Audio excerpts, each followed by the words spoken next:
Hi guys, welcome back to Piston.my. Today we are here at Sepang International Circuit for a very special event. Volkswagen Malaysia is going to be officially announcing the price to the new Golf R-Line as well as the Golf GTI. It's very interesting because this also marks the first time that the Golf GTI is going to be assembled outside of Germany and China. Guys, Malaysians, rejoice! The GTI is going to be assembled here in Malaysia, but will that affect the price? Not so sure yet, because just in about half an hour, VGM is going to be introducing its price. But I can say this, that when Volkswagen first introduced photos of the Golf as well as the GTI, I was left kind of disappointed because I thought, you know, even the Mark 6 kind of looked better, or even the Mark 7 for that matter. But after I saw those cars in person, I thought they're absolutely fantastic. And the other thing is, right after the launch of the price as well as the walk around of the car, which we've already done by the way, we're going to get a chance to drive both the cars on track. So what's new? What's hot? What's not? Watch out.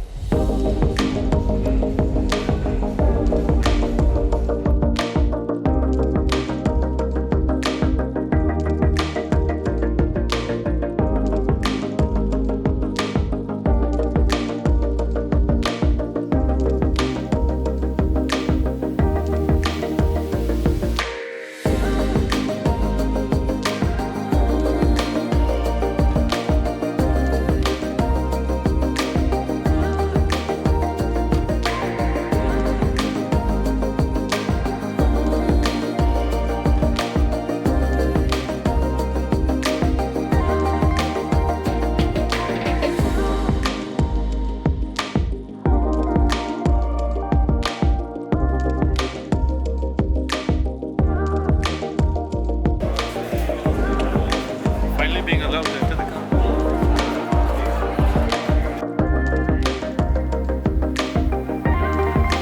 Alright guys, so we're going to start our drive in the new Volkswagen Golf R-Line at about a little over 155,000 ringgit. I gotta say that it actually feels quite nice in here. It feels very premium. I like the digital everything. I'll get to the details shortly. And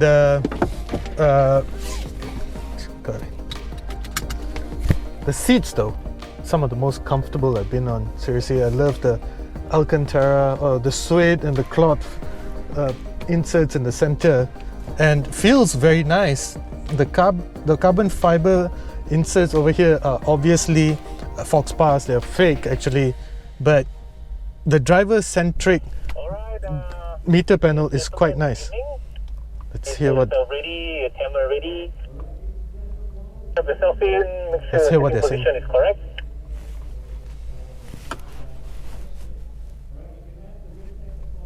Alright, we're gonna start moving up. Okay.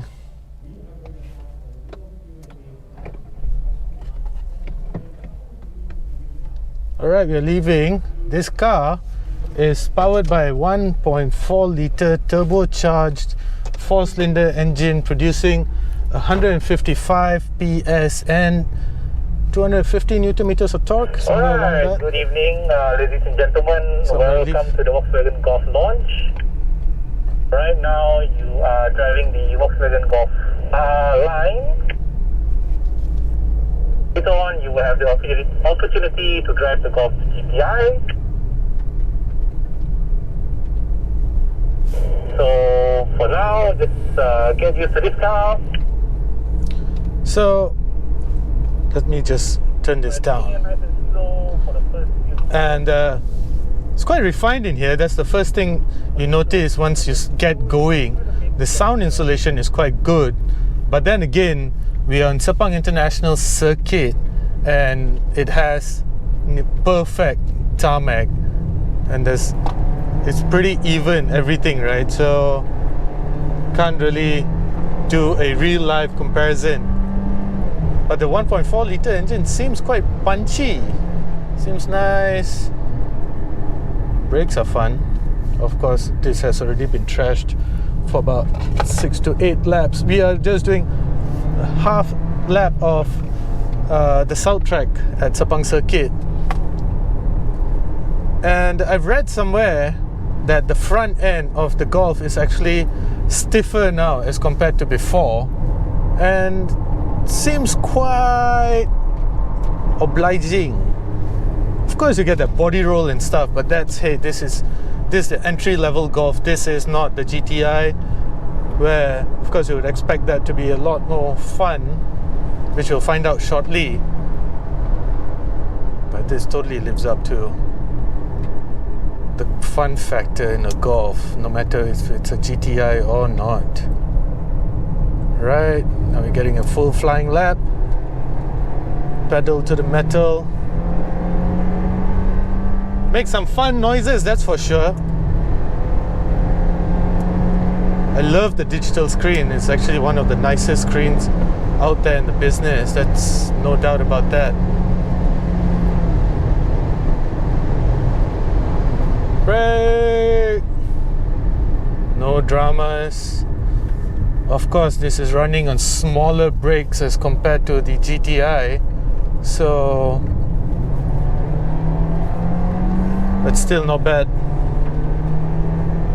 I really like the sound that it makes, and I like the quality, especially the seats. It has some nice ambient lights in here, especially at night. Woo!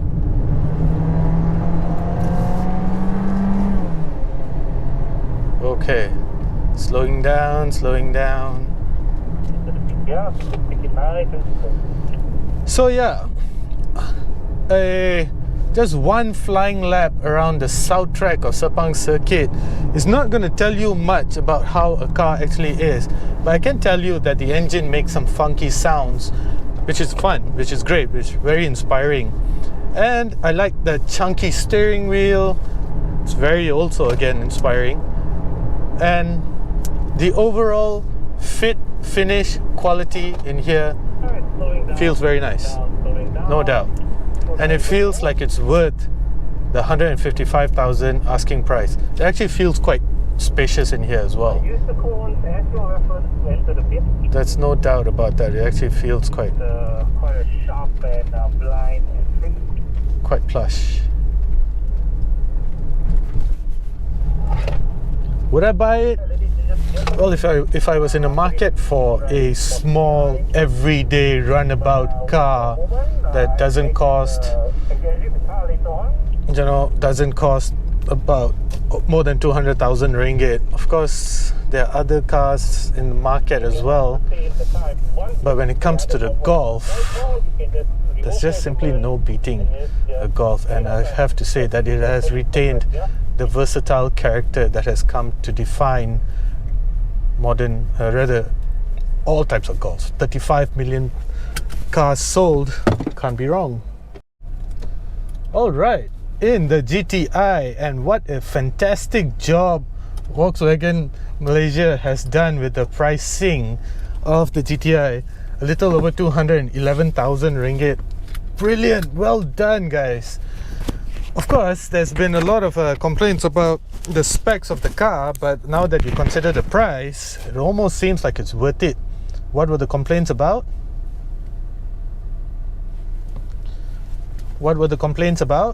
Well, mostly to do with the safety features that the car has, but that's... For the lead, car number 4 is ready, car number 3 is ready. But that's a different story altogether, and perhaps something that we will explore if and when we get this car to explore in depth later on. But let's focus on the drive today. Immediately as you get in here, the seats are the same as the standard Golf, but they're wrapped in leather, so immediately they feel more premium, they feel more plush, and the entire ambience in here is all red. Everything is red. The display panel, the meter panel, it's fully red. Of course, I'm in sport mode. What happens if I go to drive mode? It's still red. So I guess red is the GTI color after all, no doubt. Nice. One thing for sure, it definitely hasn't lost that GTI punch character.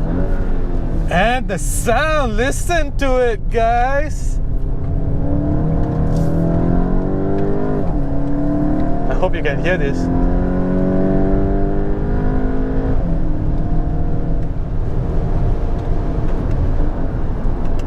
Check out the downshifts. And immediately in here, you can feel it a lot more sharper, a lot more obliging, and a lot more wilder than the R-Line. This is, after all, a car that costs about 60,000 ringgit more than the R-Line. And is it worth it? Hell yeah, it's worth it. 60,000 ringgit more is probably about 700 to 800 ringgit more in terms of monthly payments. So do yourself a favor and earn that extra 700 to 800 ringgit that you'll need to buy a Golf GTI, because god damn, this thing is fun!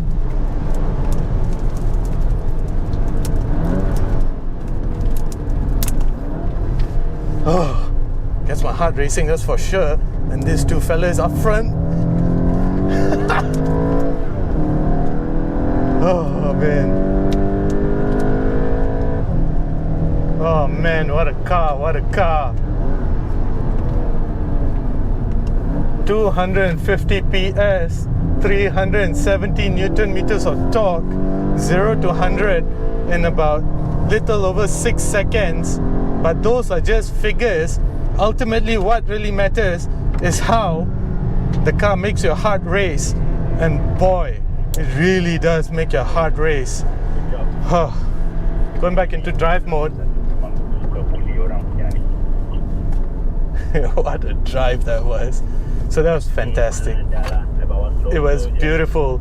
The interior, as compared to the R-Line, is littered in red, where else the R-Line is littered in blue. It still feels very, very premium in here. And for 211,000 ringgit, this just seems like such a worthy buy. It makes some much nicer sounds than the R-Line. That's for sure. What am I saying? It's ultimately still a GTI. So it's ultimately 60,000 ringgit for a car that makes you feel amazing. And that's why the GTI is probably a much better buy than the R-Line. Anyway, it's not a comparison. You buy the R-Line for different reasons. You buy the GTI for different reasons. But if you can afford it, and if you're thinking whether you should buy the R-Line or you should get a GTI, there's no question there. Really, there's no question. And here we have it, guys. The new Mark 8 Golf R-Line, as well as the GTI, which we'll get to shortly. But just got done driving these cars, and what an amazing experience, right? Obviously more matured, even in design and in character. But in this part of the video, I want to take you for a short walk around. Especially, I want to show you this part, the LED rear lights. It's known as the IQ light, and it has some 3D effects going on. And it just simply looks amazing, doesn't it? In fact, it's probably the nicest aspect of the Mark 8 Golf. And I just got to say this, that when I first saw the photos of this car, I just thought it was just that, you know, what was Volkswagen thinking? But this is a car, one of those cars that actually look much better in the metal than they do in photos. And the boot space is much larger now as well. It seems like it can properly accommodate a young family for a weekend's getaway. And check out the rear design. It looks a lot neater, a lot cleaner as well. And unfortunately, those quad exhausts are fake. The real exhausts are underneath that. At side, there's no mistaking the silhouette for anything else but a Volkswagen Golf.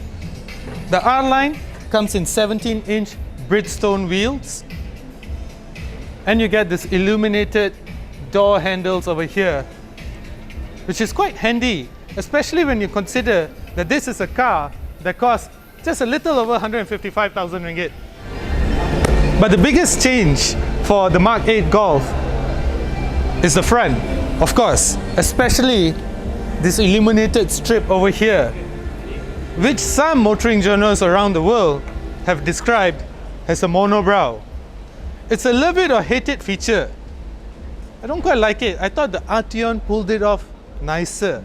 It doesn't quite suit the overall character of the Golf, especially not because the illumination level on the headlight is different than this strip over here. If it was the same illumination level, that means the same brightness, it would have looked a lot better. But like I said, it's a love it or hate it feature. So the Golf R-Line is powered by a 1.4 litre engine, turbocharged, producing about 155 horsepower, 155 PS actually, and about 250 Newton meters of torque. It's not exactly the finest or the last word in Golf power production, but it's actually quite fun, as was proven earlier when I drove the R-Line around Sepang. Pretty fun, pretty nippy actually, which was not bad. Now let's go inside and let's check out the interior.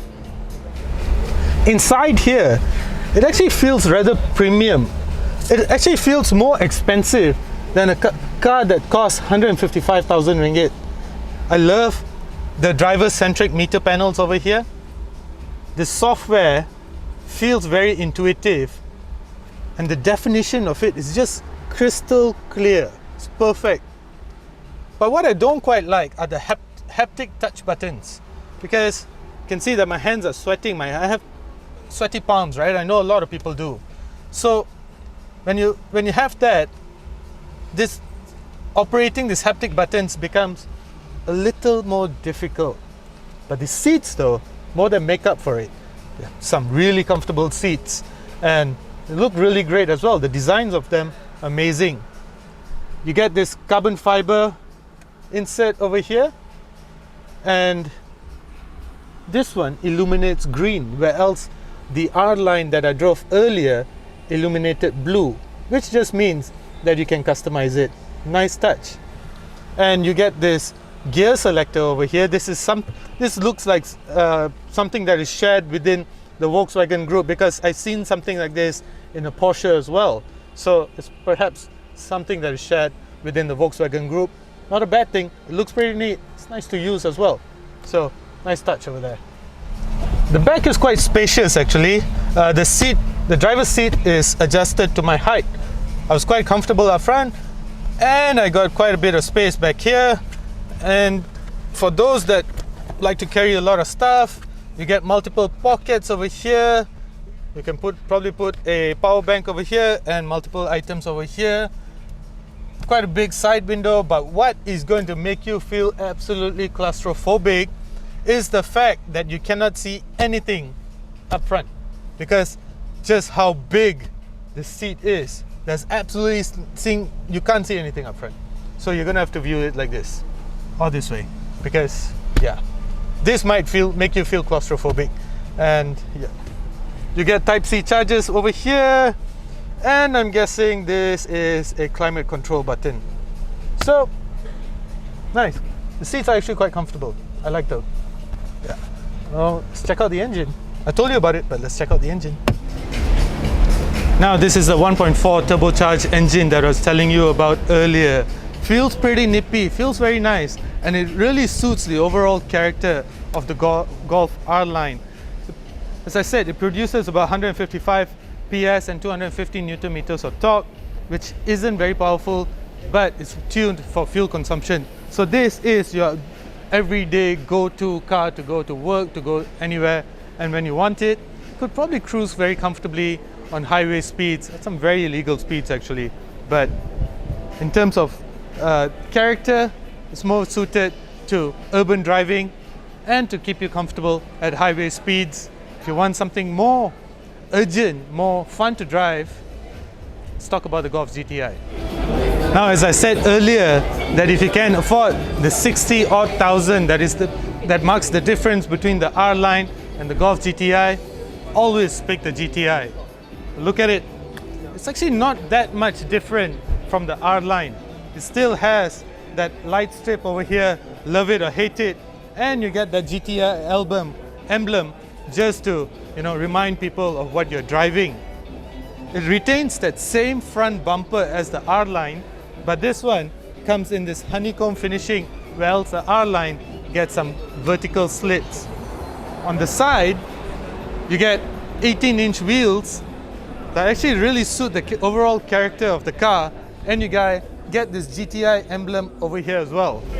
As you can see, the silhouette of the side silhouette of the GTI as compared to the R-Line is accentuated by the 18-inch wheels, which somehow, actually the design of the wheels really suits the overall character, rather the sportiness of the Golf GTI. The wheels too look amazing, don't they? Again, just as they were on the R-Line, the GTI too are wrapped in Bridgestone tires, and you get these same illuminated door handles that you get in the R-Line as well. At the back, you still get the same IQ lights over here, but rather than the hexagonal, the quad exhaust, fake exhaust at the back, you get some proper twin mufflers, old school style. They look brilliant. And the other thing that's different from the R-Line is that rather than Golf, this says GTI. The boot space is of course the same between both models. Now, let's check out the inside. The difference in here is vast actually. As soon as you get inside, you'll notice that the driver's seat is electronically powered and it comes with memory function as well. The passenger seat though, it's the same manual adjustment. Well, I think Volkswagen, again as I said earlier, did a fantastic job with the pricing of the Golf GTI. A little over 211,000 is unheard of. Again, well done Volkswagen for that. The overall ambience in here as compared to the R-Line is not much different. Well, the leather seats add a touch of class, adds a touch of premiumness to it, but everything else is just about the same, except that the interior of the GTI is illuminated in red. Very fiery red, that too. And you'll immediately notice it because the engine start-stop button is pulsing. It's just calling you out to start the engine and to start having some fun. Everything else, the buttons and everything, are the same as the R-Line, except that, again, it's illuminated in red. You do get a charging panel over here though, and you get Type-C connectivity. The great thing about Volkswagens though is that for Apple owners, you get wireless Apple CarPlay. Well, for Android owners though, you still have to plug it in. This touch panel here is still haptic. These are haptic buttons. Not my favorite, but yeah, they are what they are. And everything else, the layout of everything is the same between the R-Line and the Golf GTI. The thing though that I've just noticed is the window controls over here, as well as the side mirror controls over here. These seem like they have been carried over from the Mark 7 or the Mark 6. If I'm not mistaken, these are the same buttons that have been carried over from before. Again, overall ambience, overall fit and finish, it's top quality. Feels really nice in here. Let's check out the back seats. The seats between the R-Line and the Golf GTI are exactly the same. So that means you still get very little visibility up front, and you still get these very handy pockets over here. So that's great. You get air conditioning blowers over here, and you get temperature climate control over here, and twin USB-C chargers over there. Basically everything else except for the leather finishing is the same between both the cars, and you get cup holders over here as well. A neat touch. Everything else between both cars is the same, except the GTI feels a little more premium because of the leather seats. Overall, I think Volkswagen has done a fantastic job with the pricing of the new Golf R-Line as well as the Golf GTI, making them fantastic purchases for the money. Of course, they're not perfect, especially with some of the safety elements that have been omitted, but I do expect that those to be added as the product goes through its life cycle. But if those are added, expect the prices to increase. So now it's probably a good time to buy the Golf GTI or the R-Line if you're so inclined. Thank you for watching. If you like what you see, do consider subscribing to our channel. I'm Keshi Dillon, and this is Piston.my.